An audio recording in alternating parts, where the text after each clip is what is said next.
Welcome back to the podcast. My name is Alex, this is Matt, and today what we're going to be talking about is pretty much our interests in cars, what we're into, our projects that we have going on right now, as well as our dream cars and just, I don't know, just a general liking of... Yeah, what projects we've got going on ourselves, and like you said, what our dream projects would be if we had unlimited budget. So we'll kind of have this be like a dream unlimited budget episode about what we would do with that money. So Alex, you want to start off with what you would do? So, if I had an unlimited budget, I'm getting a Ford GT40 just because I love that car so much. After that, we're going with that full carbon R32 GTR. Oh, yeah. Have you seen that one? Because it always goes like full carbon fiber. Yeah. And like, this is for everything. It's so sexy. That car is so sexy. Just any of like R32, people said like R34 is my favorite. Yeah. Any of the Silvias, those are just so clean. And then if I had all the money, I'm going with Koenigsegg. Koenigsegg? Okay, so it's like your top level. Top level. Yeah, so if you were gonna rank it like most attainable to like ridiculous, what do you think that? Well, I think that Koenigsegg is definitely at number one. Yeah, Because like highest. Yeah, highest for sure. Underneath that is the Ford GT40 because those kit cars cost like $130,000-ish. Expensive, And then we're getting into like the R32s. Okay, so R32 is like your most. Yeah, and that's okay. weird to say R32. No, it's fair though. Yeah, Alright. it's fair if you're comparing all those cars together. Alright. It's crazy. It's crazy. How about you? Yeah, alright, so in terms of like my dream, I guess I'll start like on the lower side, like Alex did, but I'll do the reverse. I'll start lower and go higher. I would say, as funny as it sounds, when I was younger, I did always dream of having specifically a Subaru WRX hatchback, because I used to play like Dirt, which is a rally game on all my video games and stuff. And one of the most popular cars was, like as you see behind me, the hatchback rally car. So that was actually one of my dream cars before, and I was lucky enough to pick one up and work on it for the past couple of years. I can get into, we'll do a whole video about what's done to that car and get into what I want to do in the future with that. But for now, yeah, so that was my first dream cars. But I would say there's a level above that where I probably want some kind of like full rally race car, like a fully built like one of these, but like Subaru WRX STI, but with just not the hatchback, just a full rally car. You know, I love that. As you can see, I love the rally history. I think it'd be an awesome build to have one of those that was street legal. And then kind of above that, my next like tier, like Alex said, I love like the American supercars type thing. So I'd probably say either like Camaro ZL1 1LE, just like a full blown race Camaro. Love those. Love Corvette Z06s and ZR1s. And then probably so my middle level would probably be like American Muscle. And then if we're gonna move up to Koenigsegg level, like Alex said, like unlimited budget. I have always been in love with the Lamborghini Aventador. That's just been like my dream car that I've just had on my wall since I was a little kid. Gonna be chasing that car forever till I get it, you know. So Alex and I someday will be cruising Aventador and Koenigsegg just down the road, and we'll pick this back up, and you guys will have been with us from the start. Yeah, that would be pretty. Imagine watching this podcast right now. Yeah. In the future, like we have those cars. Like if we did. Right. So yeah, you're hearing it here first. Yeah. Lamborghini Aventador, Koenigsegg right there. We'll cut to 30 years later from now with those cars. So I think that ideally for my dream car, like not dream car, but a fairly attainable car that I would want to get right now is probably a Nissan 180XX from probably anything from 1991 through 1995. Those years, just the styling on those cars is incredible. I would probably do an RV swap because that is just a dream engine to have, and I love it. I love the sound of it, just everything. Right. And then of course we're gonna switch it out for just the one big turbo because you can't go wrong with that. I don't know if I would turn it into just a streetable build, maybe like a half a daily, half just track car. Pretty much try and make it do anything, upgrade the suspension, kind of everything that goes along with that, coilovers. Just have some fun with it. Something like a project car that would be. It'd kind of be like your STI. Yeah, In fact, sure. you can just drive it every day and just take it anywhere you want, and also have just a lot of fun with it. Yeah, absolutely.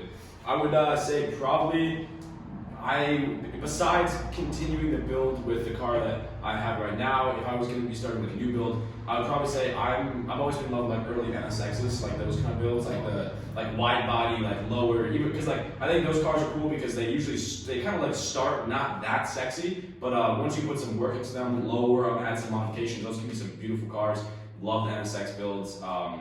Yeah. They're pricey though. Very pricey. Yeah. Those prices have skyrocketed. So maybe like that's not that attainable, but like that type of build where like it doesn't start that like gorgeous, but it becomes gorgeous once you put the work in. So I think it'd be rewarding to start with a car that wasn't that pretty and make it one of those showstoppers. Yeah, that would be pretty insane. Right. And I think like also like having multiple different sides of your collection, like from classics to hypercars.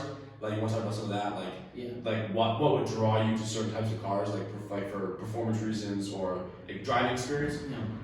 So one of the things that you're going to be looking for not only is the aesthetic of the car, but it's kind of like what and how like it feels to drive.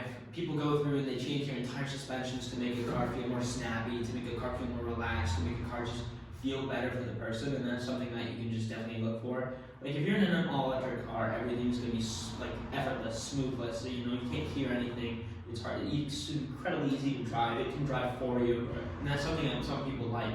But if you're going into a rally car, just the sound and everything about it is completely different, and it's just one of the things that's like much more attainable. And you can try and like do different car mods. I think that something like your like your STI, like the blow off valve, your turbo, like anything that makes it sound or drive or just feel better to you is something that people always look forward to. Right. So like Alex touched on, like getting those extra. So I guess I'll start from like what you would get from different types of cars. So like Alex said, electric cars, you're gonna get that like very smooth feeling, but not really that much, like pretty much zero mechanical feel because obviously electric and there's no combustion actually happening in the car. So the pro of having an electric car, as most people know by now, tons of torque, like brutal torque. So when I first learned about it, it was people were like infinite torque. That's not how that works. But Yeah, it's like 800 foot. Right, it's wild. Moms taking their kids to school are in cars that can go 0 to 60 in under 3 seconds, which is unheard of until our generation. Yeah. So pretty much the electric car market there, yes, there is the pro of, crazy torque and crazy 0 to 60. However, if you're truly into cars, you're just not really okay with that yet. And we obviously I personally, I think Alex as well, we both fell in love with the mechanical side of cars, hearing the engine roar, like the smell of gas, all of that. And it might sound silly, but it is the best part of the car is really getting to feel everything happening while you're driving it, getting that real feel on the road. And like you said, like certain modifications that you do. So I can talk from experience for my car. There are certain things that are done in my car, like suspension, exhaust, like it's lower, like stiffer, it's things like that increase your driving experience, but come with pros and cons. So, for example, by stiffening your suspension significantly, the ride is going to be very rough. So, a lot of bumps. You're going to feel pretty much every single bump. However, the pro of that is the handling is going to be amazing. So, the stiffer your suspension and the just more rock solid it is, it's going to just eat those curves so well and not sway around like most SUVs and all that, because nowadays when cars are built for comfort, super soft suspension just makes for the suspension travel is huge. It's meant so that you don't feel the bumps, but in the case of performance, you want the opposite, where it's stiffer. You can increase, like Alex said, like your turbocharger, which we'll get to later, things like that are just going to increase your overall experience. Alright, so like we covered just now about how you can increase the performance or the pros and cons of doing different things to your car, like the basic things. Now we can talk about the big difference between driving different, like actual classes of cars, for example, classic cars versus new cars, because there's obviously no doubt been a massive amount of change in the car designs since, the 60s up till now.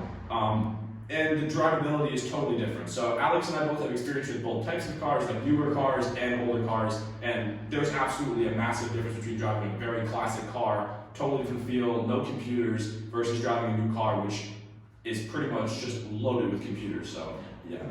I think that one of the things that when you're going into a newer car, and to make it sound the same and feel the same as driving like an older car with just a big V8, it could be slow as a turtle or something like a slug, but you'll always feel like there's just an adrenaline rush when you just hear the car, when you just feel it. It's just when it almost feels like it'll fall apart, and you just keep like flooring it.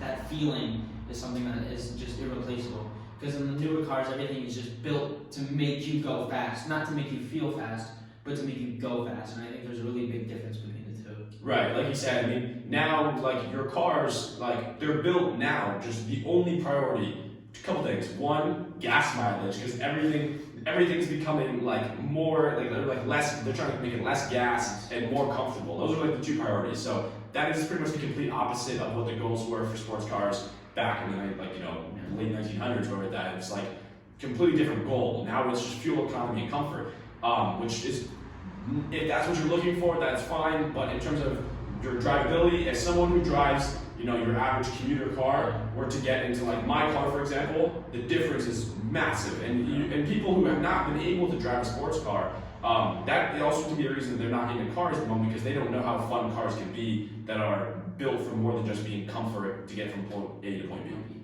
It's one of those things where it's just, it takes, not only does it take time to get used to, it's just, the more that you are into cars, the more that you understand, the more that you learn. It's just, you get a newfound appreciation for it. And that's kind of one of the things that we were trying to like focus on through like this podcast just in general, is to try and not only share kind of how we feel and kind of express how we feel, but as well as trying to get people also into cars and just show that getting into cars isn't as scary as some people make it seem to be. Right, and especially if it's usually a switch is flipped when you finally get that moment where you become addicted to cars. Normally, if you just go throughout your life and all you've ever been in is like your basic mom car or whatever, minivans, all things like that. Nothing wrong with minivans, right? I mean, like, there's nothing wrong with minivans. However, totally different than hopping in a 500 horsepower muscle car and feeling the power to the ground and just your neck whipping back and everything. Totally different experience. And without that experience, or without finding your dream car that you can see yourself in 30 years, it's not the same thing. You have to have that moment where you realize that there's more to cars than just point A to point B. Alright, so that's going to bring us to the end of this episode. We pretty much want to just talk about my dream car, Alex's dream car, dream projects, different things that come with working on this project, different things that, have to do with classic cars versus modern cars, and why they're built differently. We'll get more into that eventually with more details and maybe some actual videos of driving different types of cars or showing how the parts have changed in the last 60 years. So on that note, thank you for watching, and we'll see you next time.